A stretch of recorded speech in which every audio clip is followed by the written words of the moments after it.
Welcome to MM kitchen. இன்றைக்கி என்ன பார்க்க போகிறோன்னா, ஒரு சிம்பிளான முட்டை கிரேவி தாங்க பார்க்க போகிறோம். வீடியோக்குள்ளே போகிறதுக்கு முன்னாடி சேனலை சப்ஸ்கிரைப் பண்ணாதவங்க சப்ஸ்கிரைப் பண்ணிக்கோங்க. அப்படியே பெல் ஐக்கானை கிளிக் பண்ணிக்கோங்க. மறக்காமல் உங்கள் ஃப்ரெண்ட்ஸ்க்கு ஷேர் பண்ணுங்கள். வெங்காயம் தக்காளி கட் பண்ணதுக்கப்புறம் எண்ணெய் ஊற்றி கடுகு போட்டுக்கலாங்க.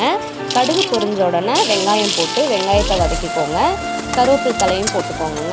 கருவேப்பிலை தலை நல்லா வதங்கினதுக்கப்புறமா உப்பு போட்டுக்கோங்க. அப்போ தான் கொஞ்சம் சீக்கிரம் வெங்காயம் வதங்கும். இஞ்சி பூண்டு பேஸ்ட் போட்டு வதக்கிட்டு தக்காளி போட்டுக்கலாங்க. தக்காளி கொஞ்சம் வதங்கினதுக்கப்புறமா நல்லா கிண்டி விட்டுக்கோங்க. கிண்டி விட்டதுக்கப்புறம் இந்த அளவுக்கு வந்துடுங்க. இப்போ மிளகாத்தூள், மல்லித்தூள், மஞ்சள்தூள் போட்டு நல்லா வதக்கி எடுத்துக்கோங்க.